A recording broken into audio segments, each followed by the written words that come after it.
तर आजपासून आपण फंडामेंटल च्या माहिती घ्यायला सुरुवात करणार आहोत. त्यापूर्वी फंडामेंटल अनालिसिस म्हणजे काय हे कुणाला माहिती आहे का? फंडामेंटल अनालिसिस काय आहे, का केलं जातं, फायदे काय आहेत, तोटे काय आहेत त्याचे?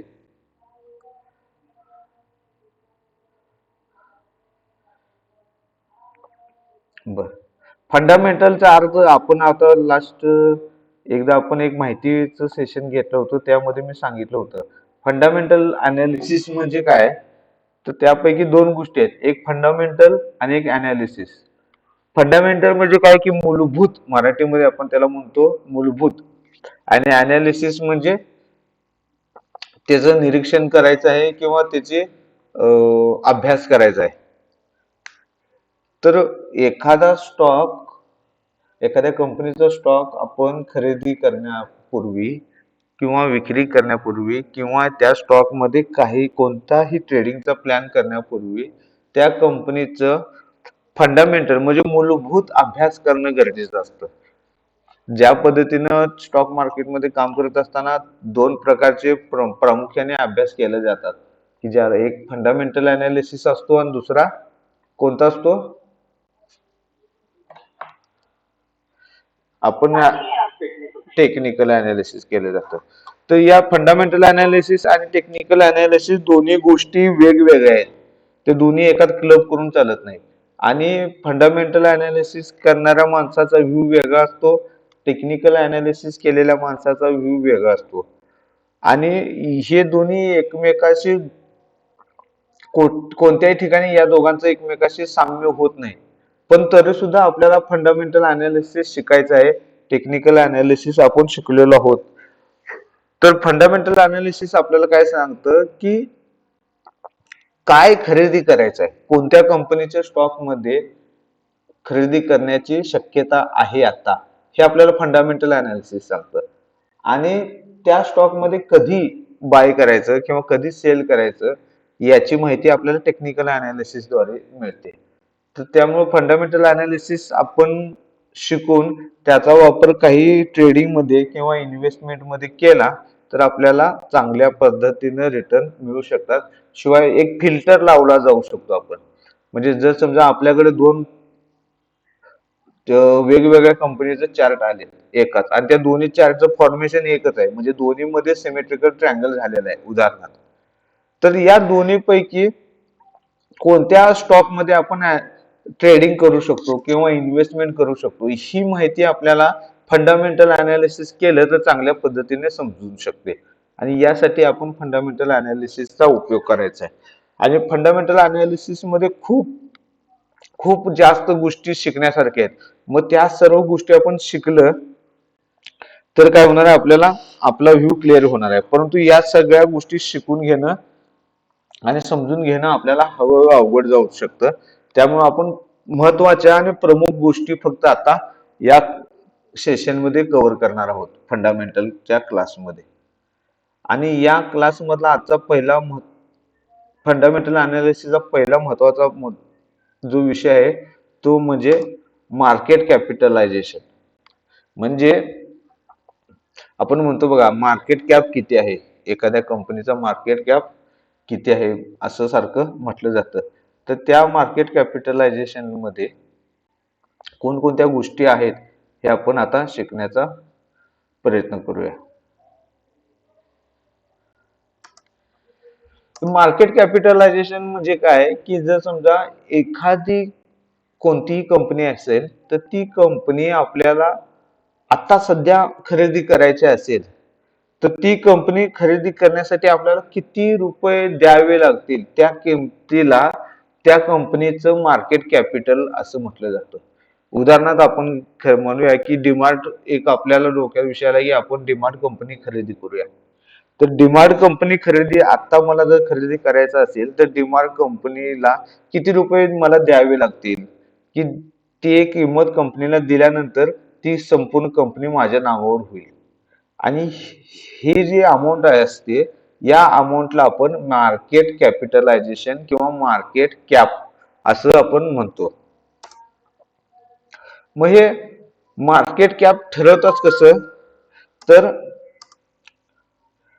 अ, त्या कंपनीच्या शेअर्सची किंमत, त्या कंपनीची शेअरची सध्याची प्राइस किती आहे आणि त्या कंपनीचे किती शेअर्स आहेत यांचा जर आपण गुणाकार केला तर आपल्याला मार्केट कॅप मिळतं। उदाहरणार्थ समजा एखाद्या कंपनीची शेअर्सची किंमत 500 रुपये आहे आणि त्या कंपनीचे total number of shares 1 lakh आहेत अवेलेबल, तर काय करायचं, 1 लाख गुणुले 500 केलं तर आपल्याला उत्तर मिळतं की 5 कोटी, म्हणजे त्या कंपनीचं मार्केट कॅपिटल हे 5 करोड आहे। आणि जर समजा दुसरं, जर एखाद्या कंपनीचे शेअरची किंमत 500 रुपये आहे परंतु त्या कंपनीचे नंबर ऑफ शेअर्स 10 लाख असतील, तर त्या कंपनीचे मार्केट कॅपिटल किती होणार आहे, 50 करोड होणार आहे। म्हणजे कंपनीच्या शेअर्सची किंमत किती आहे आणि त्या कंपनीचे किती शेअर्स आहेत यावरती आपल्याला त्या कंपनीचं मार्केट कॅपिटल हे लक्षात येतं आणि यालाच आपण काय म्हणतो, मार्केट कॅपिटल असं म्हणतो। आता समजा निफ्टी 50 मध्ये ज्या 50 कंपन्या आपल्या आहेत, निफ्टी 50 इंडेक्स मध्ये ज्या 50 कंपन्या आहेत, तर या 50 कंपन्या पैकी सर्वात जास्त मार्केट कॅपिटल असणारी कंपनी कोणती आहे, तर ती रिलायन्स इंडस्ट्रीज। रिलायन्स इंडस्ट्रीजचं मार्केट कॅपिटल किती आहे करोड मध्ये, तर एकक, दशक, शतक, हजार, 10,000, लाख, दशलक्ष, 20 लाख करोड मार्केट कॅपिटल आहे रिलायन्स इंडस्ट्रीजचं। किती, 20 लाख करोड। आणि त्यानंतर 2 नंबरची सर्वात मोठी कंपनी कोणती आहे, टीसीएस। या टीसीएस चं मार्केट कॅपिटल किती आहे, 14 लाख करोड। त्यानंतर एचडीएफसी बँक 3 नंबरची आहे, एचडीएफसी बँकेचं मार्केट कॅपिटल किती आहे, 10 लाख करोड, 10,09,000, 10,99,000 अशा पद्धतीचं मार्केट कॅपिटल आपण पाहू शकतो। आता हे गेल्या निफ्टी 50 मधल्या 50 ज्या कंपन्या आहेत त्यापैकी सर्वात जास्त मार्केट कॅपिटल असणाऱ्या पहिल्या 15 कंपन्या, आणि त्याच निफ्टी 50 मधील सर्वात कमी मार्केट कॅपिटल असणाऱ्या कंपन्या कोणत्या आहेत, तर युपीएल। युपीएल कंपनीचा मार्केट कॅपिटल किती आहे, फक्त 36,000 करोड, म्हणजे 20 लाख करोड रिलायन्सचं मार्केट कॅपिटल आहे। आणि त्याच्या बरोबर सर्वात लहान कंपनी युपीएल नावाची आहे की ज्याचं मार्केट कॅपिटल 36,000 करोड आहे। त्यानंतर अपोलो हॉस्पिटल 86,000 करोड। मग अशा पद्धतीने आपल्याला एखाद्या कंपनीचं मार्केट कॅपिटल किती आहे हे पाहून आपल्याला काही गोष्टी समजू शकतात। मग आता प्रश्न असा येतो की आपण हे म्हणा लागले मार्केट कॅप काय आहे, मार्केट कॅप किती आहे हे आपल्याला बघायचं आहे।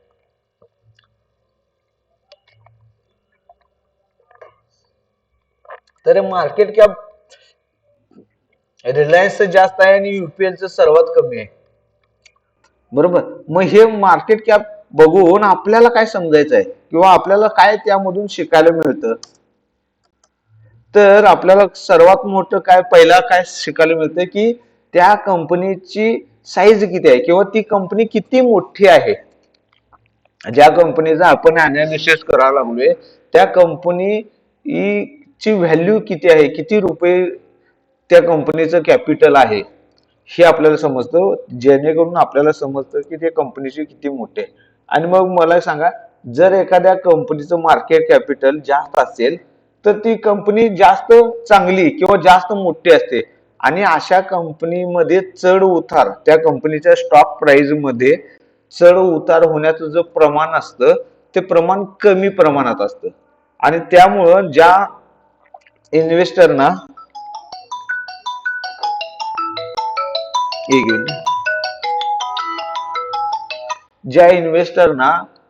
रिस्क कमी घ्यायची असते, धोका कमी घ्यायचा असतो, त्यांना त्यांच्यासाठी असे मोठ्या साईजचे किंवा जास्त कॅपिटल असणाऱ्या कंपन्या ह्या चांगल्या असतात, ज्याला आपण लार्ज कॅप म्हणतो। आणि त्याच्या विरुद्ध जर समजा लहान मार्केट कॅपिटल असणारी किंवा लहान मार्केट कॅप असणाऱ्या कंपन्यांमध्ये ज्या कंपनीच्या ज्या शेअर्सच्या किमती असत्या तर त्या शेअर्सच्या किमती मध्ये जे होणारा चढ उतार असतो तो खूप मोठा असतो आणि त्यामुळं अशा कंपनीमध्ये इन्व्हेस्टमेंट केले तर त्यामध्ये प्रॉफिट होण्याची शक्यता जास्त असते, पण त्याचबरोबर लॉस होण्याच्या शक्यता सुद्धा वाढतात. त्यामुळं अशा कंपनीमध्ये जास्त लोक इंटरेस्टेड नसतात किंवा जास्त धोका पत्करणारे लोकच त्यामध्ये काम करत असतात. आणि मग हे असल्यामुळं आपल्याला आपण कोण आहे हे पण स्वतः ओळखावं लागतं की मला जास्त प्रॉफिट घ्यायचा आहे, त्याबरोबर मी जास्त रिस्क सुद्धा घेऊ शकतो का, किंवा मला प्रॉफिट जास्त झालं नसलं तर चालेल पण मला रिस्क मोठी घ्यायची नाही, असं जर आपलं व्ह्यू असेल तर मग आपण जास्त कॅपिटल असणाऱ्या स्टॉक सोबत काम करायचं आहे, काय कमी कॅपिटल असणाऱ्या स्टॉक बरोबर काम करायचं आहे, हे समजून घेण्यासाठी त्या कंपनीचा मार्केट कॅपिटल किती आहे हे जाणून घेणं महत्वाचं असतं. आणि या मार्केट कॅपिटल नुसार आपण त्याच्या 3 कॅटेगरी करू शकतो की जर एखाद्या कंपनीचं मार्केट कॅप हे 5,500 कोटीपेक्षा जर कमी असेल, एखाद्या कंपनीचं मार्केट कॅपिटल हे 500 करोड पेक्षा कमी असेल तर अशा कंपनीला स्मॉल कॅप स्टॉक असं म्हटलं जातं. म्हणजे स्मॉल कॅपिटल चे स्टॉक 500 करोड पेक्षा कमी असलेल्या. आणि जर एखाद्या कंपनीचं मार्केट कॅपिटल 500 करोड पासून जास्त आहे आणि 7,000 करोड पर्यंत आहे तर अशा कंपनींना मिड कॅप स्टॉक म्हटलं जातं. आणि ज्या कंपनीचं मार्केट कॅपिटल हे 7,000 करोड पेक्षा जास्त आहे अशा कंपनींना लार्ज कॅप स्टॉक असं म्हटलं जातं. तर मार्केट कॅपिटल वरून एखाद्या कंपनी कोणत्या प्रकारात मोडते यासाठी आपल्याकडे 3 कॅटेगरी आहेत. एक स्मॉल कॅप ज्यामध्ये मार्केट कॅपिटल 500 करोड पेक्षा कमी असतं. दुसरी असते मिड कॅप ज्यामध्ये मार्केट कॅपिटल 500 करोड ते 7,000 करोड पर्यंत असतं. आणि तिसरी कॅटेगरी आहे लार्ज कॅप ज्याचं मार्केट कॅपिटल 7,000 करोड पेक्षा जास्त असतं. आता ऍपल ही कंपनी तुम्हाला सर्वांना ऐकून माहित आहे, मोबाईल कंपनी आहे ऍपल.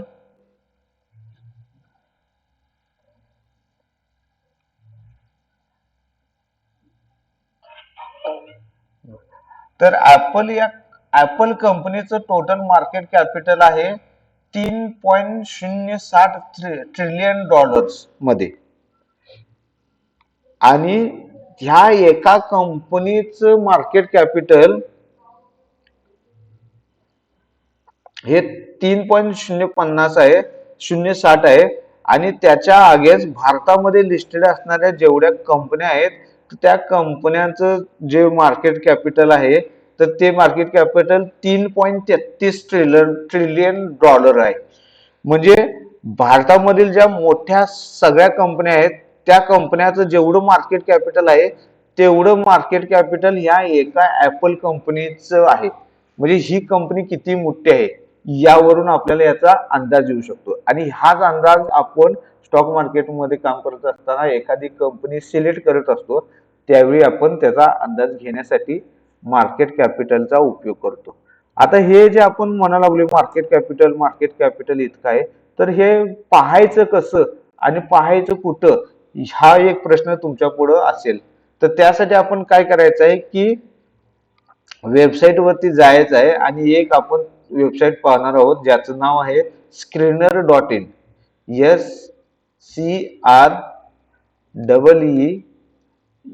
SCREENER. स्क्रीनर. स्क्रीनरचं आपण ओपन केलं तर अशा पद्धतीचं एक पहिला जी येईल ती वेबसाईट ओपन करायची आहे. या ठिकाणी आपण आपलं त्याला मेल आय डी आपला द्यावा लागतो किंवा लॉग इन करावं लागतं. लॉग इन केल्यानंतर आपल्याला अशा पद्धतीचं एक डॅशबोर्ड ओपन होतो. आणि ह्या डॅशबोर्ड मध्ये सर्च कंपनी असं एक ऑप्शन आहे, एक सर्चिंगचं आहे, ज्या ठिकाणी आपल्याला कोणती एक कंपनी सर्चला टाकायचं आहे. जर समजा आपण या ठिकाणी टाकलं HDFC. आता एकूण HDFC चे जे जे आहे ते सर्व इथं नावं आपल्याला दिसायला दिसतात. तर त्यापैकी आपल्याला पाहिजे HDFC बँक. HDFC बँकला आपण क्लिक केलं तर HDFC बँकचे सर्व फंडामेंटल अनालिसिस करण्यासाठी लागणाऱ्या ज्या गोष्टी आहेत त्या सर्व गोष्टी इथं आपल्याला पाहायला मिळतात. आणि यामध्ये आपण इथं बघत आहोत HDFC बँक. आता HDFC बँक म्हटल्यानंतर सगळ्यात खाली आपल्याला इथे आले बघा, मार्केट कॅप म्हणून लिहिलेलं आहे. हे दिसतं का सर्वांना? आणि हे मार्केट कॅप 11,000, सॉरी 11,05,848 रुपयाचं मार्केट कॅपिटल आहे असं इथे लिहिलेलं आहे. मग आपल्याला जर समजा मी इथं गेलो आणि इथं मी म्हटलं निफ्टी 50. आता निफ्टी 50 मध्ये मला सांगा कोणत्या प्रकारच्या कंपन्या जास्त असणार आहेत? लार्ज कॅप असणार आहे, स्मॉल कॅप असणार आहे का मिड कॅप असणार आहे?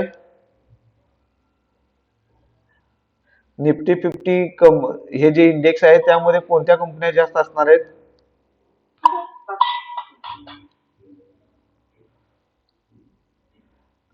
आता इथे निफ्टी 50 मध्ये असणाऱ्या ज्या 50 कंपन्या आहेत त्या सर्व 50 कंपन्यांची नावं इथं आलेली आहेत आणि त्या 50 कंपन्यांचं असणारं मार्केट कॅप सुद्धा इथं आपल्याला दिसायला लागले. सुरुवातीला आपण या दोन गोष्टीवरतीच पाहू की या कंपनीचं शेअर्सची किंमत किती आहे. CMP म्हणजे करंट प्राइस, ज्याला आपण करंट मार्केट प्राइस सुद्धा म्हटलं जातं, आणि मार्केट कॅप आहे. आता मार्केट कॅप हे करोड मध्ये इथं दाखवलेलं आहे. आता बघा इथं रिलायन्स इंडस्ट्रीज 19, 10,000,000,000,000,000 म्हणजे 20,00,000 करोड, 19,00,000 करोड आपण इथं बघितलं होतं. आता मला सांगा शेअर्सची प्राइस ही सतत वर खाली होत असते आणि जशी शेअर्सची प्राइस वर खाली होईल त्यानुसार या कंपनीचं मार्केट कॅपिटल सुद्धा वर खाली होत असतं. आपण आता कधी कधी न्यूज मध्ये बघतो बघा की अंबानी, मुकेश अंबानी हे आता आशिया खंडातील सर्वात मोठे व्यक्ती, श्रीमंत व्यक्ती झालेले आहेत. त्यांच्या कंपनीचं मार्केट कॅपिटल इतकं झालेलं आहे. किंवा अदानी यांचं मार्केट कॅपिटल, अदानी यांचे 1 नंबर वरून 2 नंबर 3 नंबर वरती ते आलेले आहेत. त्या कंपनीचं शेअर्स जसे खाली येतील तसं त्यांची संपत्ती कमी झालेली आहे किंवा मार्केट कॅपिटल त्या कंपनीचं कमी झालेलं आहे असे न्यूज येत असतात. मग हे कसं का घडतं? एखादा स्टॉक जर जास्त खाली पडला, त्याची किंमत जर खाली गेली तर त्याचबरोबर त्या कंपनीचं मार्केट कॅपिटल सुद्धा कमी होतं आणि एखाद्या शेअर्सची किंमत वाढली तर त्या कंपनीचं मार्केट कॅपिटल वाढतं. त्यामुळं हे जे मार्केट कॅपिटल आहे हे दररोज प्रत्येक वेळी बदलत असतं आणि आपल्याला त्या बदलणाऱ्या यानुसार आपल्याला पाहावं लागत असतं. मग आता येथे बघू शकता आपण रिलायन्सचं मार्केट कॅपिटल 193,00,000 करोड आहे.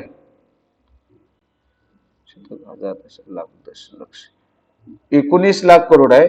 आणि आता युपीएलचं आपण बघितलं तसं 34,600. आपण आता थोड्या वेळापूर्वी बघितलं होतं त्यावेळी युपीएलचं 36,000 करोड होतं आणि आता जे लेटेस्ट मध्ये ते 34,762 करोड आहे. आता यामध्ये तफावत काय झाली? ज्यावेळी मी हा डाटा घेतला होता प्रेझेंटेशन तयार करण्यासाठी त्यावेळी मार्केटची त्याची जी करंट प्राइस होती त्यापासून प्राइस पुन्हा खाली आलेली आहे. आता युपीएल बघू इथं,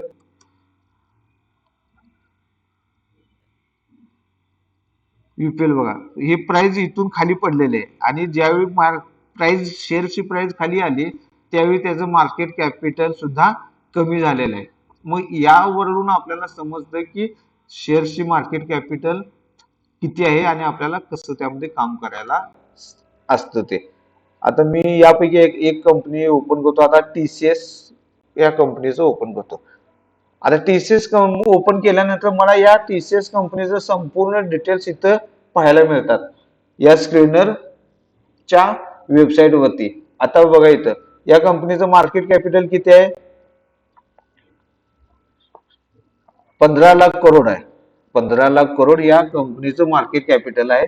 कंपनीचे करंट प्राइस किती आहे? शेअरची प्राइस 4,208 रुपये.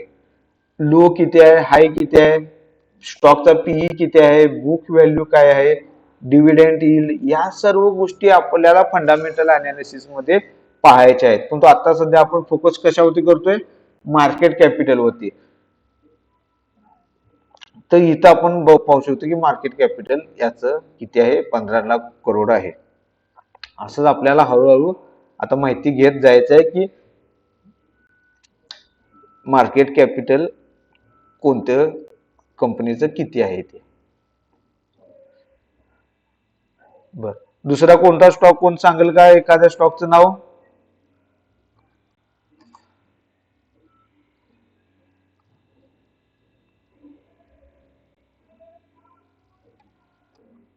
आता दुसरं एक कोटक महिंद्रा बँक बघूया. कोटक महिंद्रा बँक बघा किती आहे, 3,46,000 करोड. कोटक महिंद्रा बँक 3,46,000 करोड आहे. त्यानंतर इन्फोसिस, इन्फोसिस 6,86,000 करोड. मग असं आपल्याला मार्केट कॅपिटल पाहायचं आहे. मग आता जसं मी म्हटलं की मार्केट कॅपिटल मध्ये किती मार्केट कॅप नुसार कंपनीचे किती प्रकार पडतात, 3 प्रकार आहेत. स्मॉल कॅप, लार्ज कॅप आणि स्मॉल कॅप, मिड कॅप आणि लार्ज कॅप. मग मला सांगा, हे 6,86,000 करोड म्हटलं तर हे इन्फोसिस कोणत्या प्रकारच्या कॅटेगरीमध्ये जातो? लार्ज कॅप मध्ये, मिड कॅप मध्ये काय स्मॉल कॅप मध्ये? लार्ज कॅप मध्ये. आपण बघितले 7,500 करोड पेक्षा जास्त, 500 करोड हा 7 करोडच्या आत आहे ना? हे हे किती आहे बघा की, 6,86,000 करोड आहे. आपण आता काय बघितलं होतं बघा, फंडामेंटल मिड कॅप मध्ये 500 करोड पेक्षा खाली असणारी कंपनी ही स्मॉल कॅप आहे. 500 करोड पेक्षा खाली असणारी कंपनी स्मॉल कॅप, आणि 500 करोड ते 7,000 करोड, 500 करोड ते 7,000 करोड मध्ये असणारी कंपनी मिड कॅप, आणि 7,000 करोड पेक्षा जास्त असणारी मार्केट कॅपिटल असणारी कंपनी लार्ज कॅप. मग 7,000, मग आता इन्फोसिसचं मार्केट कॅपिटल किती आहे? 6,86,000 करोड. लार्ज कॅप आहे. ह्या लार्ज कॅप नुसता हे 6,081 असतं तर मिड कॅप आलं असतं. 6,081 म्हणजे पुढचे 68 लाख आहे हे सोडून द्या, असं असतं तर. पण हे 6,86,000 करोड रुपये आहे मार्केट कॅपिटल. आणि आता स्मॉल कॅपचं पण बघूया. आता स्मॉल कॅप म्हटलं तर आता हे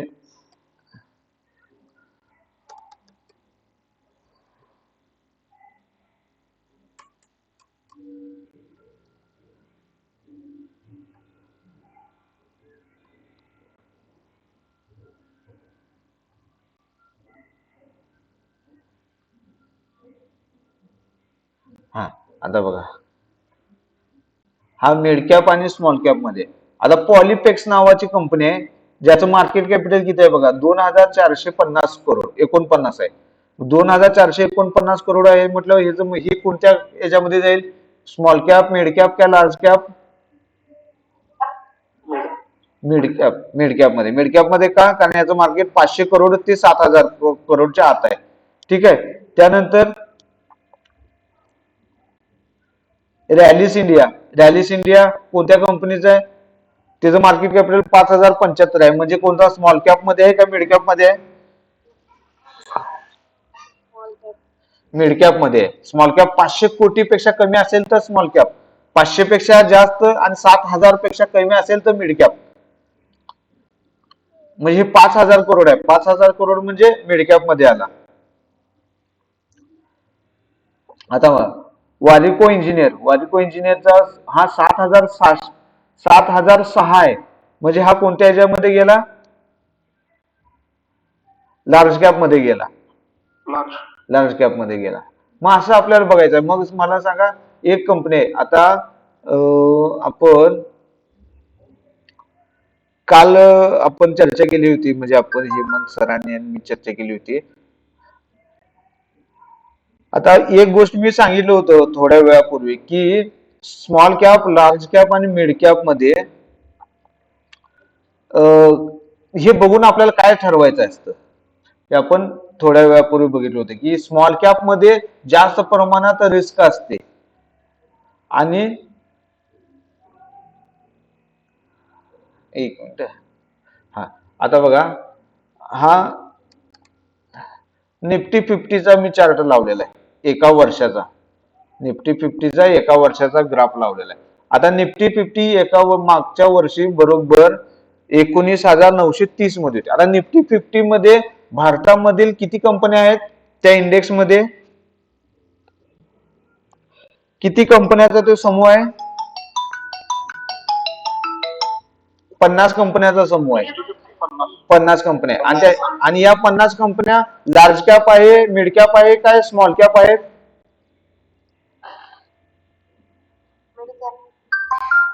निफ्टी 50 मध्ये असणाऱ्या 50 कंपन्या ज्या आहेत त्या सर्व भारतामधील सर्वात मोठ्या 50 कंपन्या आहेत. म्हणजे त्या लार्ज कॅप मध्येच असणार आहे. सर्व लार्ज कॅप आहेत, सर्व लार्ज कॅप आहेत. मग मग लार्ज कॅप कंपन्यांमध्ये मार्केट कॅपिटल काय असणार आहे? सर्वात जास्त मोठं असणार आहे. आणि ज्या कंपनीचं मार्केट कॅपिटल सर्वात जास्त असेल तर त्या कंपनीच्या शेअर प्राइस मध्ये चढ उतार जो होत असतो तो सर्वात जास्त प्रमाणात होणार काय कमी प्रमाणात होणार? आपण काय पाहिलं? कमी प्रमाणात. म्हणून एका वर्षामध्ये आता निफ्टी 50 हा इंडेक्स हा 34% वाढलाय. निफ्टी 50 हा किती टक्के वाढलाय एका वर्षामध्ये? 34% वाढला. म्हणजे तुम्ही जर 100 रुपये मागच्या वर्षी निफ्टी 50 मध्ये घातला असता, 100 रुपयेचं इन्व्हेस्टमेंट केला असता तर आज त्याची व्हॅल्यू 134 रुपये झाली असती. परंतु जर आपण मिड कॅपचा विषय केला, आता मला सांगा मिड कॅप निफ्टी 50चा जर आपण विचार केला तर निफ्टी 50 मध्ये निफ्टी 50 आणि मिड कॅप मध्ये सगळ्यात जास्त व्होलॅटिलिटी कशामध्ये असणार आहे? मिड कॅप मध्ये असणार आहे का निफ्टी 50 मध्ये असणार आहे?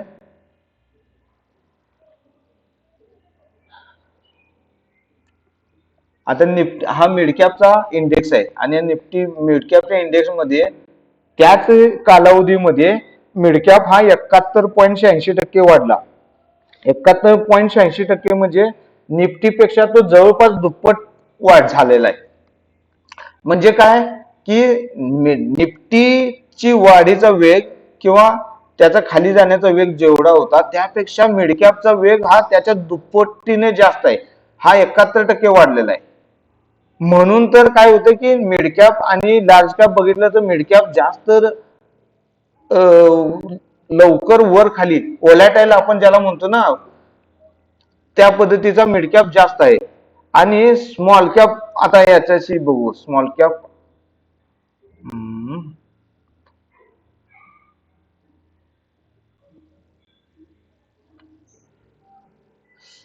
आता याच कालावधीमध्ये एक वर्षाच्या कालावधीमध्ये स्मॉल कॅप हा किती टक्के वाढलाय बघा? हा 90% वाढलाय. म्हणजे एक पाठीमागील एक वर्षामध्ये निफ्टी 50 हा 33% वाढला. आपण राऊंड फिगर बोलू 35% वाढला. निफ्टी 50 हा 35% वाढला. मिडकॅप स्टॉक मिडकॅप इंडेक्स हा 70% वाढला आणि 90% स्मॉल कॅप वाढला. मग हे बघून आपल्याला काय समजतं की स्मॉल कॅप मध्ये सर्वात जास्त हालचाली होत असतात किंवा वाढ ही आहे ही स्मॉल कॅप मध्ये जास्त होते. मिड कॅप मध्ये स्मॉल कॅप पेक्षा कमी होते आणि लार्ज कॅप मध्ये या मिड कॅप आणि स्मॉल कॅप पेक्षा कमी लार्ज कॅप मध्ये होत असते. त्यामुळं आता हा स्मॉल कॅपचा इंडेक्स मध्ये शेवटचे 4-5 दिवस बघा, शेवटचा हा आठवडा पूर्णपणे ज्या लाल कॅन्डल्स मोठ्या मोठ्या तयार झालेल्या आहेत. परंतु निफ्टी 50 मध्ये बघा, निफ्टी 50 मध्ये तेवढ्या लाल कॅन्डल तयार झालेले नाही. म्हणजे काय की निफ्टी 50 मध्ये चढाय ज्या पद्धतीने वर जायचा स्पीड कमी असतो त्याचप्रमाणे खाली पडण्याचा स्पीड सुद्धा कमी असतो. कशाशी आपण कंपॅरिझन हे करायला लागलोय, तुलना करायला लागलोय स्मॉल कॅप आणि निफ्टी 50चा. म्हणजे स्मॉल कॅप आणि लार्ज कॅपचा. लार्ज कॅपच्या कंपन्या जास्त वाढत नाही परंतु जास्त लवकर पडत पण नाहीत किंवा जास्त स्पीडनं त्याची प्राइस खाली जात नाही. परंतु स्मॉल कॅप मध्ये प्राइस खाली पण लवकर जाते आणि वरती पण लवकर येते. आता बघा ह्या स्मॉल कॅप मध्ये पूर्णपणे अशा मोठमोठ्या लाल कॅन्डल देऊन प्राइस आता खाली यायला लागले. पण तो निफ्टी किंवा लार्ज कॅप मध्ये एवढं खाली आलेलं नाही. आणि याच कारणासाठी काय करायचं होतं की आपल्याला लार्ज कॅप मध्ये जे कन्झर्वेटिव्ह आहे किंवा ज्यांना जास्त रिस्क नाही घ्यायची ते लार्ज कॅप मध्ये जातात, आणि ज्यांना थोडी रिस्क घेण्याची क्षमता आहे थोडीशी तर ते मिड कॅप मध्ये जातात, आणि ज्यांना खूप रिस्क घेऊ शकतात किंवा ज्यांना पैसे जास्त लवकर कमवायचे आहेत, जास्त रिस्क घ्यायचे आहे, जास्त रिटर्न घ्यायचे आहे, अशी लोक स्मॉल कॅप मध्ये जातात. मग आपल्याला एखाद्या कंपनीचं अनालिसिस करत असताना त्या कंपनीमध्ये जर समजा एखादा पॅटर्न तयार झाला, आता उदाहरण घेऊया आपण, एक इथं स्टॉक बघूया कोणता आहे हा. आता हा एक,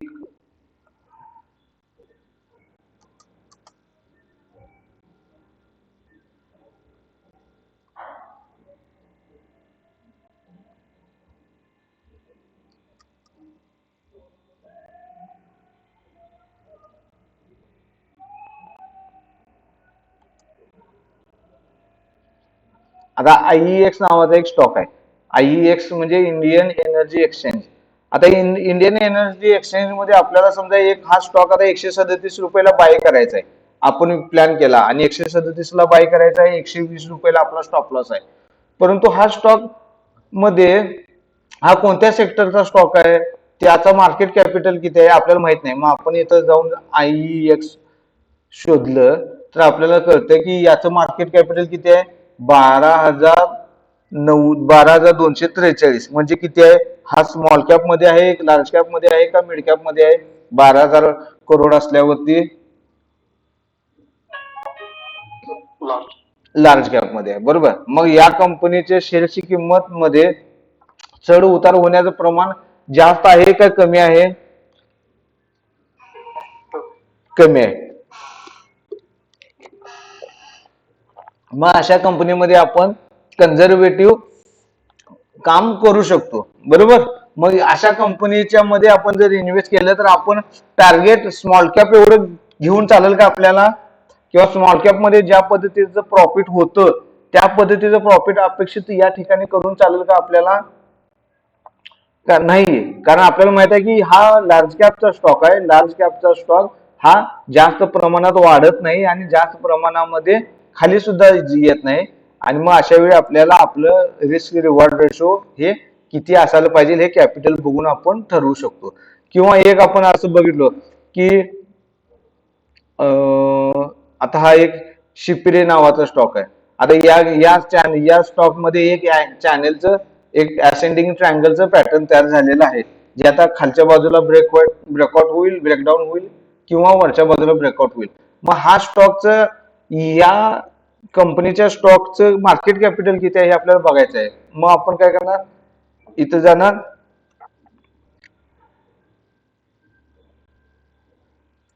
शापिरे, SAPP शापिरे फूड्स.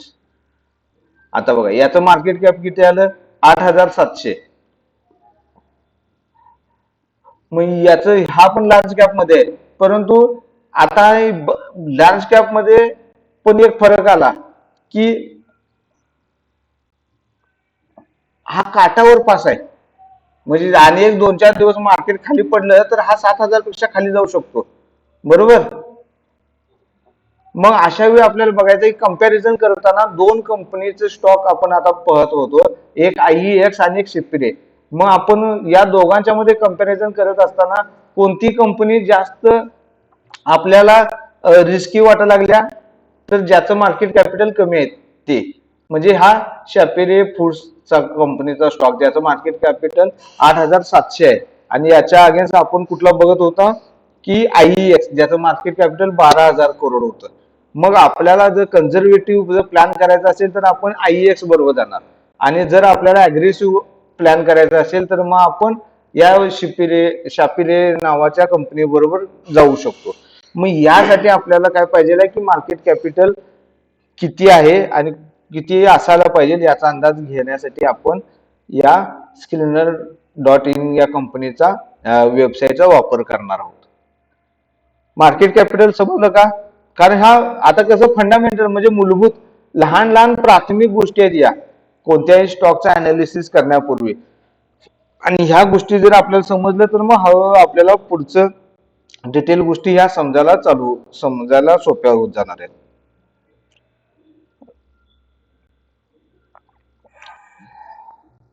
ठीक आहे. मार्केट कॅपिटल बद्दल कुणाच्या काही शंका आहेत का?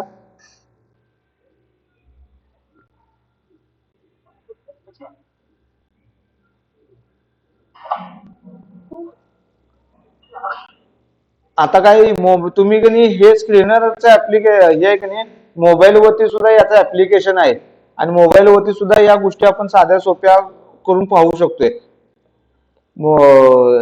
डायरेक्ट कनी तुम्ही मोबाईल वरती प्ले स्टोअरला जाऊन screener.in असं जरी टाकलं, मी ग्रुप वरती हा फोटो टाकतो.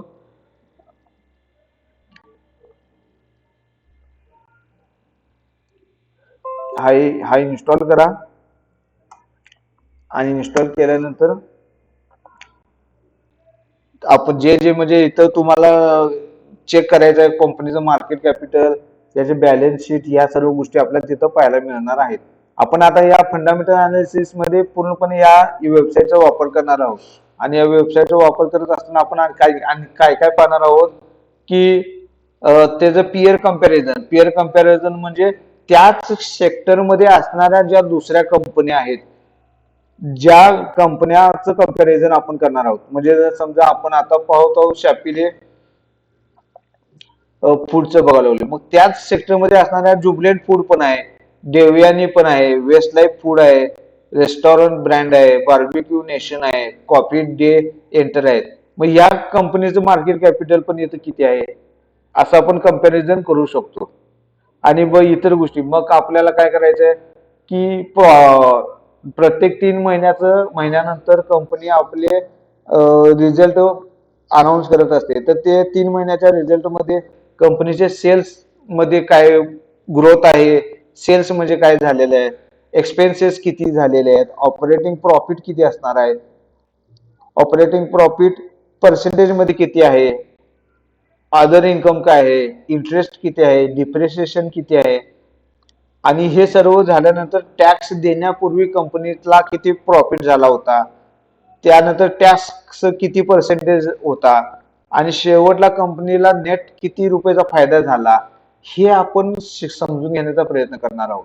तसंच प्रत्येक वर्षी कंपनीला किती प्रॉफिट होत चाललाय, किती रुपयाचे सेल्स व्हायला लागले आहेत, त्या सेल्सचा वाढीचा रेट किती आहे, प्रॉफिटच्या वाढीचा रेट किती आहे, या सर्व गोष्टी आपण हळूहळू पाहणार आहोत. आणि मग आपण या गोष्टी पाहिल्यानंतर आपलं फंडामेंटल अनालिसिस हे कम्प्लीट होणार आहे.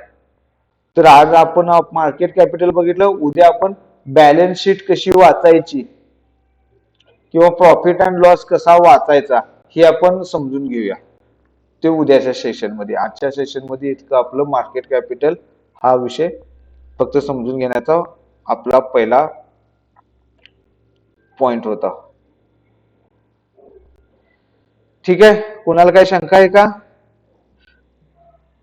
मग आजचा आपला सेशन आपण इथं थांबूया तेवढ्यासाठी.